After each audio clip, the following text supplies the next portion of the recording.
Good afternoon on what is a mild, bright and sunny day. It is Wednesday the 15th of September and I've got a heavy box to continue going through, and a nice hot cup of tea.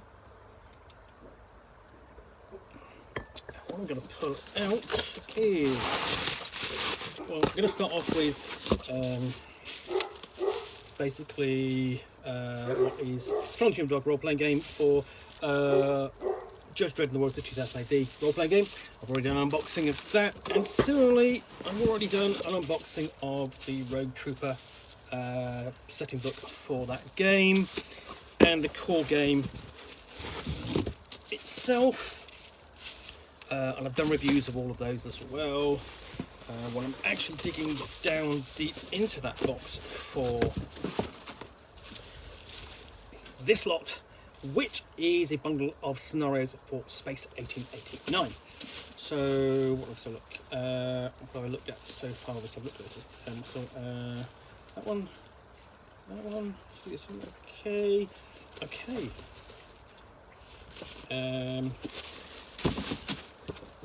So the next, Thunders of Venus.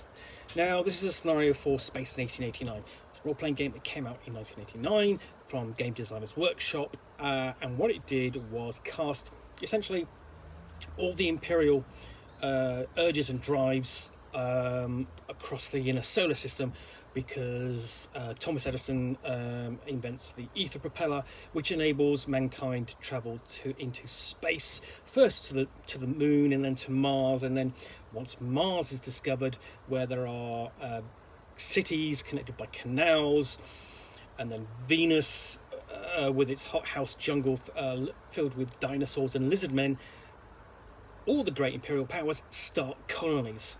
And in the original, there's kind of a general focus upon the British colonies, understandably, because English speaking. There was a subsequent version from Clockwork Publishing, which is what these scenarios for, where the emphasis was shifted to the Prussian Empire, and it's a whole lot more interesting because of that. There's a third edition coming out, which is going to be a bit more inclusive, allow a lot more different range of characters and so on. So what we've got here is Thunders of Venus, which takes the adventurers to Venus.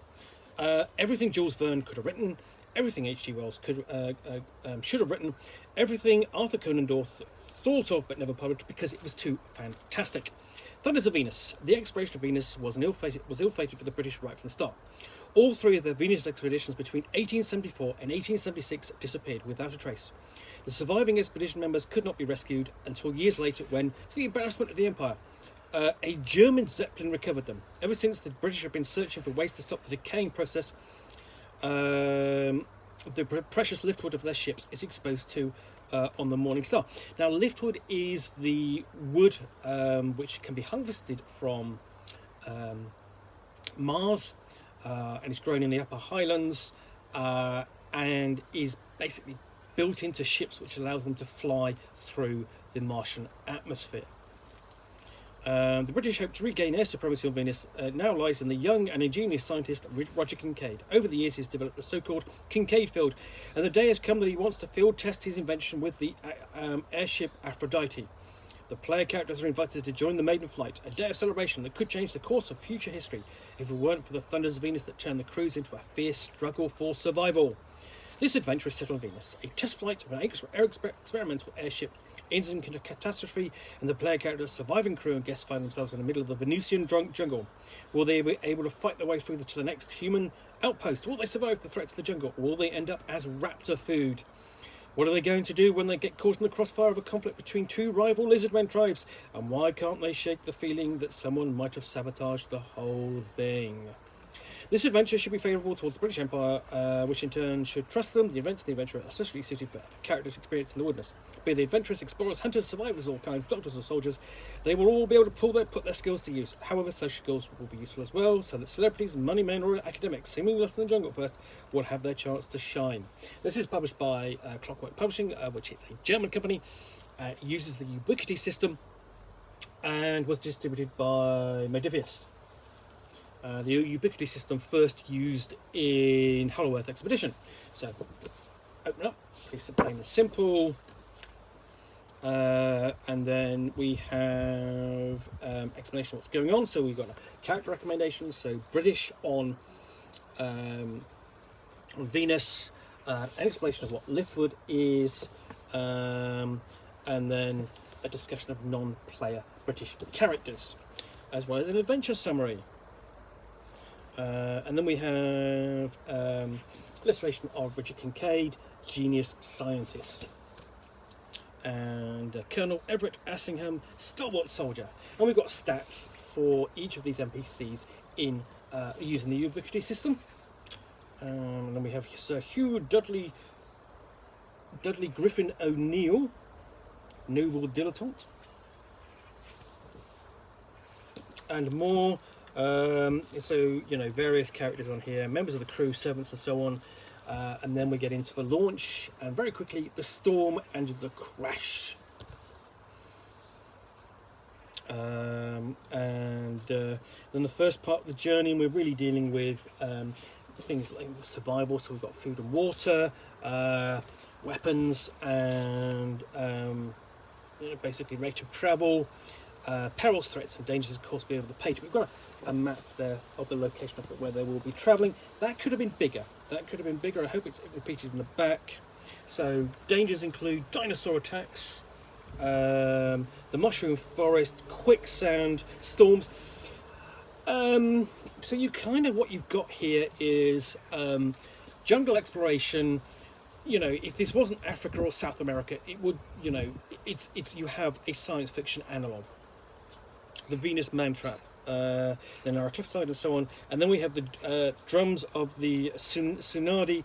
Okay, yeah, I mean, we do it. It's really this scenario is sort of like if you were to replace Venus with Africa, you wouldn't have a lot of difference here, I don't think.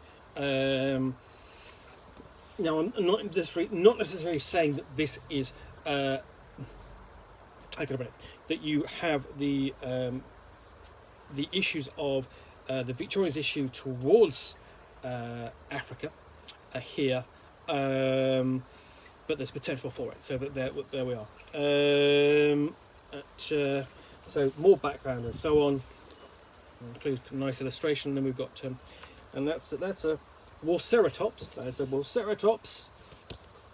So, you know, it got its own dinosaurs in there, and then we're dealing with various members of the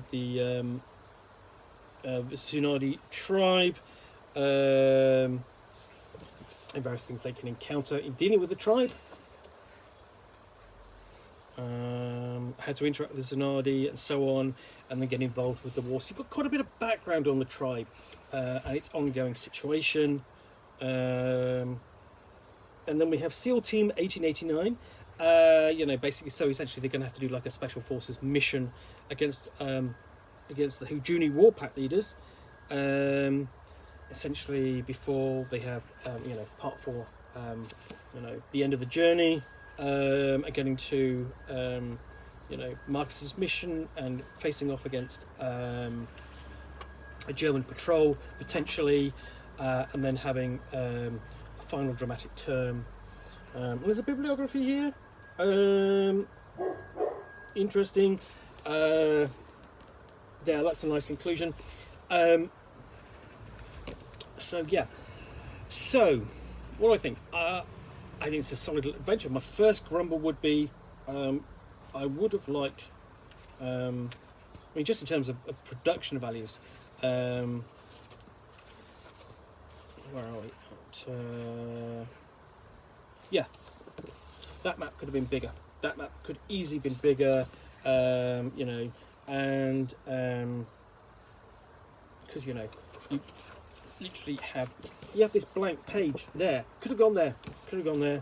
And then you've got the basically advert for the Mercury supplement at the end. I am concerned essentially with its kind of. It is part of the setting. It is part of the setting where you do have the colonial elements, the imperialism being cast across the solar system. I am concerned essentially you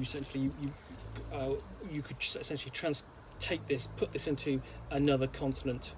You know, a lost continent, a la Professor Challenger kind of, it would, in all, it would feel quite the same or be the same if it was set on Earth.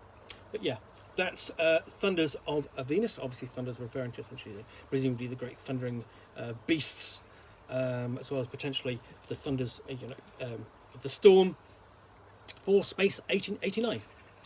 Well, thank you very much for watching another unboxing in the Nook. If you've enjoyed this, then please do click on the like button down below. And of course, if you've got any comments or feedback, I appreciate you taking the time to post those.